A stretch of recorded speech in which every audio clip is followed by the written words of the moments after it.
춘향은 그동안 어떻게 했는가? 기역에서 빠졌다. 기역이 뭐라고 그랬어요? 기녀가 하는 일.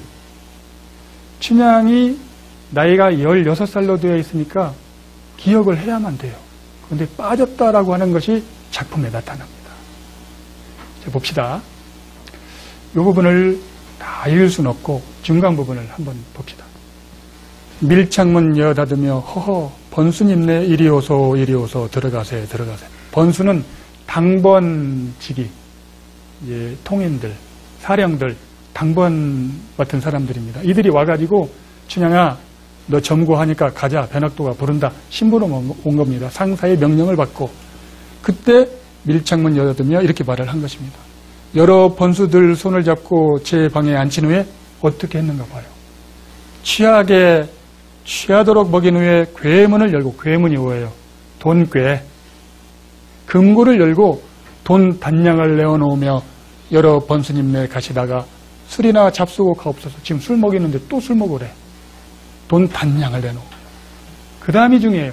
뒷말 없게 하여 주소. 돈 단량을 쓴 거야. 한 번만 썼겠어요? 때때로 썼지. 기억에서 빠져야 되니까.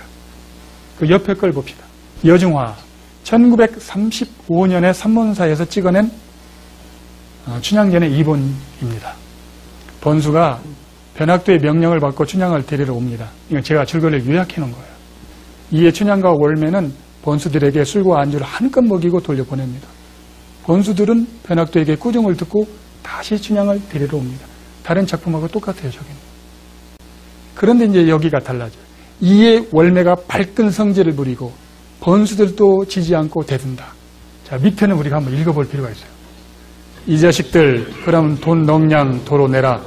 술 도로 뱉어라. 안주도 도로 개워라. 화가 났죠? 돈 갖고 갈 때는 언제고 와서 또 데리러 왔으니 말이에요. 그러니까 번수가 이렇게 대답을 합니다. 같이 읽어봐요. 주었던 것 달라는 년 개딸이요. 받았던 것 내놓는 놈도 개아들이다. 욕설이 나오죠? 이렇게 욕을 해댑니다. 그런데 욕에다 초점을 맞추지 말고 이렇게 욕을 할 정도로 월매와 번수가 맞서고 있는데 뭡니까? 핵심은 돈, 넉량 내놔라? 못 주겠다. 다시 말하면 돈을 주고 그동안 빠졌는데 이번에 못 빠지겠으니 돈 내놔라. 이거예요.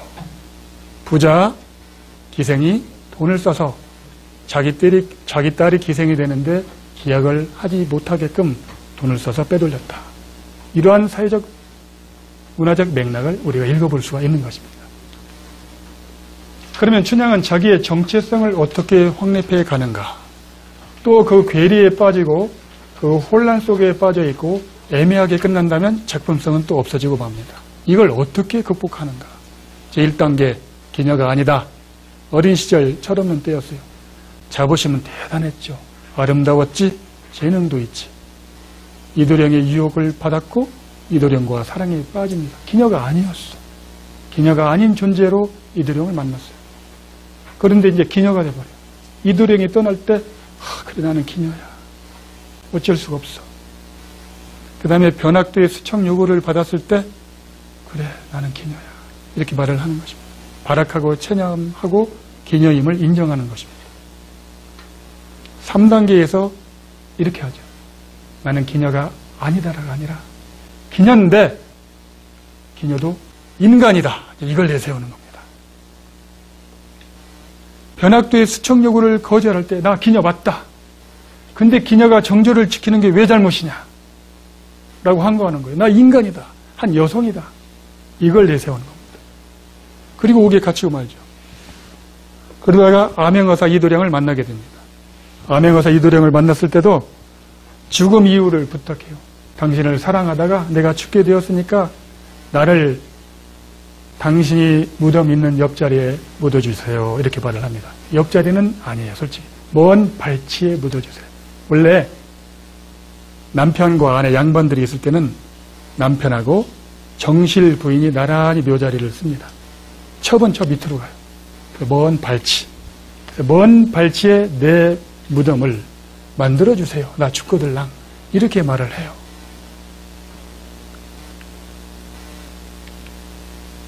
그럼 여기서 우리가 한번 잘 잘 생각해 볼 것이 있습니다.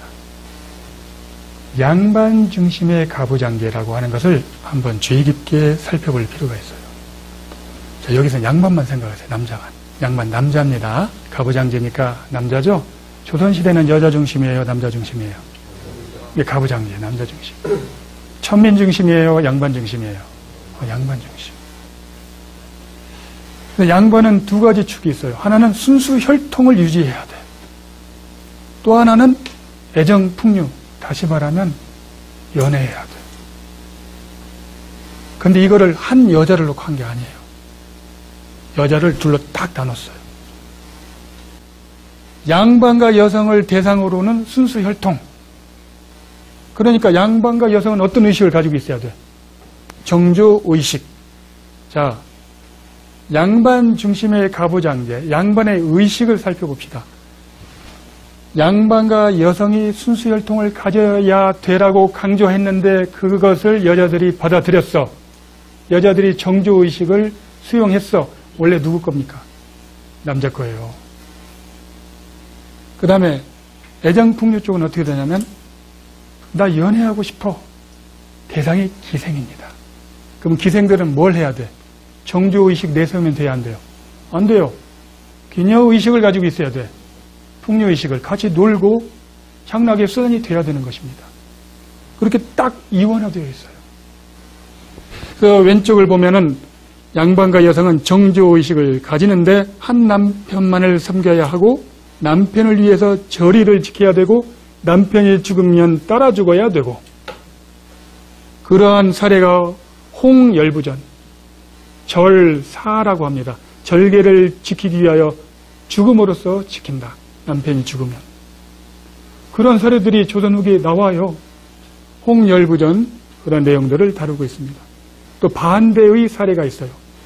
고전 소설에서 사대부가 여자들이 사랑하는 마음이 있겠어요? 없겠어요? 사람인데 있지요. 그러한 인물들은 모두 선인이다, 악인이다. 악인으로 그려져 버리는 거야. 그러니까 사대부가 양반과 여성은 정조의식을 가지고 있어야 되며 마음속에 사랑하는 마음, 나도 연애하고 싶은 마음이 있으면 안 되는 거야. 만약에 그 여자가 나 다른 남자하고도 연애하고 싶어. 순수 혈통 유지됩니까? 안 됩니까? 누구의 자식인지 모르는 거야. 철저히 금하는 것입니다. 그 대신 남자들이 바람피고 연애할 수 있는 길을 열어놨는데 그게 기생들이었어요. 기생은 남편을 둘 수 없다. 참 멋있는 것 같죠? 남편을 둘 수 없으니까 어떻게 되는 거예요? 천민이면서 많은 남자들이 와서 즐길 때 그 상대가 되어도 된다. 그래서 기생들은 연애를 해도 괜찮아요. 연애를 더 잘할수록 유명해져요. 황진이 유명하잖아. 계약 동거도 했잖아요. 그래서 변학도가 이렇게 말하는 것입니다. 춘향에게 수절이 웬 말이냐?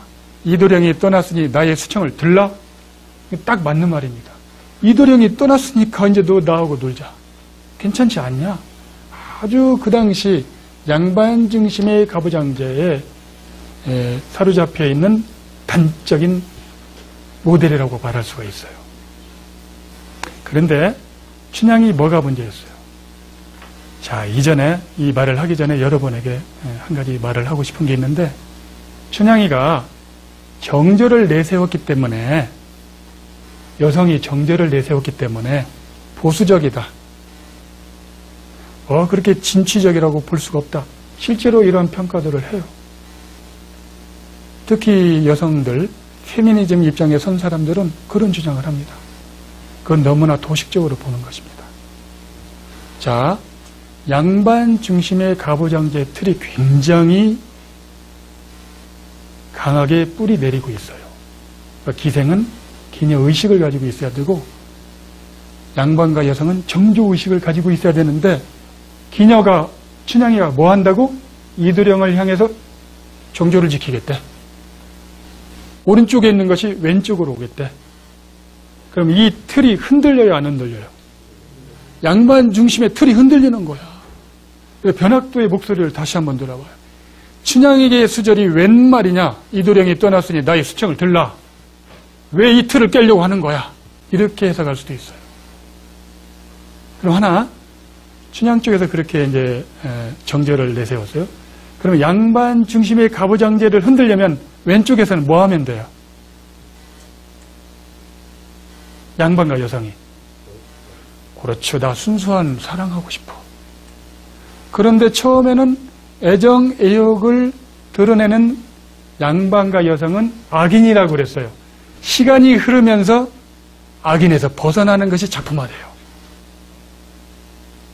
이 말은 무슨 말입니까?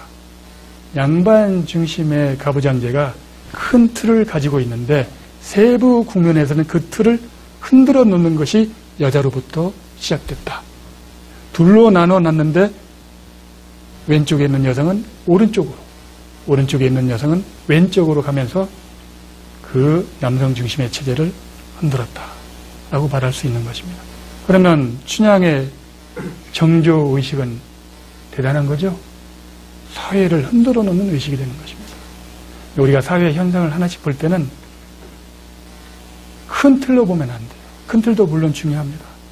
그러나 큰 틀 속에서 미세하게 흔들리고 있는 것들이 있는데 그것들이 사회의 변화를 이끌어낸다고 하는 점. 여기에 우리 학생들이 있어요. 그런데 이 틀로 보면 아주 자동차 대학 학생들이에요. 그런데 면면을 보면 전부 달라요. 그 다른 모습들, 변화의 모습들을 살펴보는 것, 그 내면의 움직임을 살펴보는 것, 그걸 시대적으로 끌어내는 것, 그게 캐릭터로 설정해내는 것, 이걸 성공적으로 한 것이 바로 연려춘향수절가 완판 84장본입니다. 여기에 와서 작품성이 이제 보장받게 되는 것입니다. 그래서 조선 후기 사회상을 보면은 사회 경제의 변화 및 신분제 변동을 보면 이렇게 나옵니다. 기녀 신분을 벗어날 가능성이 커지고 있는 상황. 그 다음에 기녀를 천민으로 여전히 옥죄는 법조항이 사문화되어 가고 있는 상황. 사문화는 법은 있지만 법이 이제 점점 허물어져 가는 상황. 그런데 아무리 그럴지라도 법을 들이대면 어떻게 된다고? 권리죠. 법을 들이댄 사람이 누구예요? 변학도잖아요. 그래서 춘향이가 꼼짝없이 저항을 못했던 거예요. 거기에 걸려든 거예요. 그러한 상황 속에서 춘향은 이러한 자의식을 가질 수 있었다. 나를 기녀로 보지 말고 한 여성으로 봐달라. 그리고 한 인간으로 봐달라. 그런데 우리는 이렇게 생각해 볼 수가 있어요. 여기에서. 조선 후기의 사회상이 먼저 있고 사회의 경제적 변화가 있은 다음에 의식이 나중에 나왔다. 꼭 그렇게 볼 것만은 아니에요. 그 이전에도 사회 경제적 변화가 없더라도 기생이 한 인간으로 봐달라고 하는 마음이 없었겠어요? 모든 기생이라면 다 갖고 있었을 것입니다. 조선시대 초창기도 고려시대 기생도 그러한 의식들, 그러한 염원들이 있었어요. 그런데 그게 사회 경제적 변화와 맞물리면서 크게 분출되는 것이지. 때로는 의식이 먼저 갈 수도 있는 것입니다. 그렇기 때문에 돈이 생기면 그 의식에 따라서 그 돈을 쓰려고 하는 것이고 또 이렇게도 되는 것입니다. 춘향의 자의식은 개인의식으로 끝나는 게 아니라 건강한 사회의식으로 승화되었다. 누가 이렇게 했다? 춘향이가. 자, 한번 봅시다. 십장가라는 게 있어요. 십장가는 곤장을 맞으면서 한 대부터 10대까지 곤장을 맞아요. 그럼 한 대부터 노래를 불러줍니다. 그걸 이제 십장가라고 하는데 그 중에 8대째 춘향이가 노래한 거예요. 8자가 들어가죠. 8자 좋은 춘향몸이 팔도방백 수령 중에 제일 명관 만났구나. 팔도방백 수령님네 치민하려 내려왔지 악형하러 내려왔어. 제일 명관은 누구입니까? 변학도죠. 이거 실제로 제일 명관, 가장 좋은 벼슬아치 맞아요? 지방관? 실제로는 아니죠. 반어법이잖아요. 그 다음에 변학도 한 사람을 말한 게 아니라 조선 전체 팔도 방백으로 넓힙니다. 수령님들이 백성들을 잘 다스리는 목민관으로 역할을 해야 되는데 왜 백성들에게 악형을 가하느냐.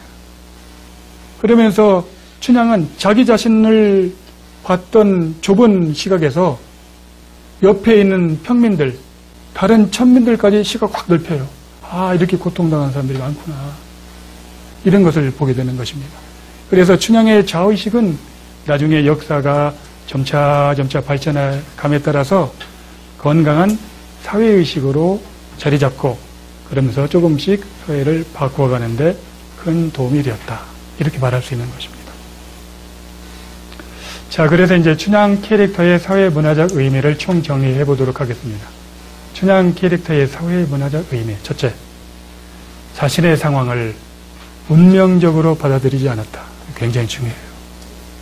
둘째, 기성세대의 잘못된 관행을 무비판적으로 따르려는 이도령, 오렌지족을 바로잡았다. 건강하니까 잘못된 걸 알았어요. 이도령의 생각도 바뀌는 거야. 나중에. 그 다음에 변학도의 잘못된 요구에 순응하지 않았다. 그 다음에 기녀도 인간답게 사는 새로운 사회 질서를 지향했다. 이렇게 말할 수 있는 것입니다. 잠깐 이야기해 보도록 하겠습니다. 춘향전을 평가하면서 춘향전은 신분 상승이 아니다. 예, 2번 중에 첩으로 된 경우가 있어요. 첩은 천민에서 천민을 벗어나지 못한 겁니다. 그대로 천민이 유지된 경우예요. 그것도 법을 강조한 거죠. 그 다음에 사회 제도의 변화를 이끌어내지 못했다. 춘향 한 명에 국한되는 우연한 설정이다. 이것 가지고 역사가 어떻게 발전했다고 전체가 바뀌었다고 말할 수 있는가. 이런 것 들어봄직해요. 실제로 들었을지도 몰라요. 첫 번째 것, 신분 상승 아니다. 자, 그래, 천민에서 천민으로 신분이 변한 건 아니지만 완전 노예 상태의 기녀의 처지에 있다가 정말 보호를 받는 양반의 아내가 된 것, 그거 실제적으로 신분 상승이 이루어진 거죠. 법적으로는 신분 상승은 아니지만 그 개인적으로 볼 때는 엄청나게 보호를 받는 거예요. 훨씬 좋은 위치에 오른 것입니다. 그렇게 볼 수 있고, 두 번째, 사회 제도의 변화를 이끌어내지 못했다. 맞아요. 그렇게 볼 수가 있습니다. 그런데 문학이라고 하는 것은 사회 제도 자체를 분석 비판하고 구체적인 대안을 마련하지 않습니다. 무슨 정치학, 사회학, 경제학 그런 거 아니에요. 심지어 공학 그런 거하고도 달라요. 이렇게 만들면 인풋, 아웃풋 이런 게 아니에요. 문학은 사회 변화의 추세를 깔고 그 속에서 어떤 욕망들이 움직이고 있고 어떤 욕망들이 춤추고 있고 부딪히고 있는가, 어떤 생각들이 움직이고 있는가, 그걸 딱 포착하는 것입니다. 그것을 감동적으로 보여주는 것. 여기에 문학의 힘이 있어요. 이게 문학인 것입니다. 문학을 평가할 때 역사학적 시각으로 문학을 평가하면 안 되는 것입니다. 자, 이제 정리를 해보겠습니다. 기녀의 양대 산맥을 말할 수가 있어요. 하나는 춘향, 허구적 인물. 지금까지 살아남았죠. TV 드라마 나오죠. 쾌걸춘향. 많은 영화들 찍었어요. 춘향전이 영화들이 많이 나왔어요. 그 다음에 지금까지 소설들이 또 만들어지고 있어요. 실존했던 인물처럼 계속 맥락을 이어오고 있습니다. 황진이 실존 인물이에요. 실존 인물로서 한 산맥입니다. 이것도 마찬가지로 영화, 드라마, 소설로 계속 이어지고 있어요. 매창을 밀어내고 춘향이 그 자리를 차지했습니다. 허구적 인물 기생인 춘향과 실존 인물인 황진이는 우리나라를 대표하는 기생 캐릭터입니다.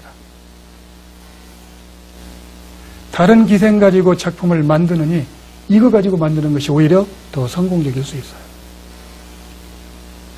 자, 여러분에게 하고 싶은 말이 있어요. 어떤 상황에서든지 내 삶의 주인공은 나다. 나예요. 춘향전에서 춘향의 삶의 주인공은 누구겠습니까? 춘향이에요. 이도령이에요? 이도령의 생각까지 바꿔놨어요. 그 삶에서 주인공은 나예요. 춘향의 삶의 처지가 어려웠겠어요? 쉬웠겠어요? 어려웠죠. 기생이기 때문에. 그 위협이 변학도를 통해서 나타난 것은 꼼짝달싹 할 수 없는 그런 위력으로 다가오는 겁니다. 그런데 거기에 굴하지 않는 거예요. 내 삶의, 내 운명의 주인공은 나기 때문에 저기가 헤쳐나가는 거예요. 여러분들, 많은 캐릭터들이 있어요. 여러분은 변학도 같은 캐릭터는 아니라고 말할 것입니다. 혹은 이도령 같은 캐릭터와 비슷한데 나는 또 이도령은 아닐 것 같아. 되게 자기를 좋게 생각하거든요. 자, 여기에서 분명히 건강한 캐릭터는 춘향이에요. 그러면 건강한 이유는 인간에게 될 수 있으면 그 인간이 가지고 있는 한계 속에서 고통을 받고 있을 때, 어려운 사람의 처지가 있을 때 가만히 들여다보고 그 길을 헤쳐주는 거, 잘 나가게 해주는 거. 변학도는 목민관인데 그런 거 안 했어요. 구세대입니다. 이도령은 처음에 변학도같이 춘향을 기생으로 알고 덤벼들었어요. 그러니까 춘향의 모습을 보고 바뀌는 거야. 바뀌고는 어떻게 됐어요? 기녀 춘향을 가만히 쳐다보는 거야. 아, 춘향이 괜찮구나. 하고 자기의 정칠 부인으로 맞았어요. 자, 이제 여기에서 커플링의 문제가 나옵니다. 변학도와 춘향이 결합하면 춘향은 변학도와 같은 기성세대의 인물로 기성세대의 세계 속으로 빠져들어가고 말아요. 그게 많은 기생들이 보여줬던 삶입니다. 근데 커플링이 변학도가 아니라 이도령이야. 신세대. 변학도는 구세대. 신세대의 풋풋한 사랑은 새로운 세대를 또 지향하는 것입니다. 여기에 춘향과 이도령의 만남, 사랑의 의미가 있어요. 춘향전의 사랑, 춘향의 사랑, 이도령의 사랑 결코 가볍게 봐서는 안 됩니다. 여러분들 이 봄날을 맞이해서 재밌고 멋있는 연애도 하기를 바랍니다. 감사합니다.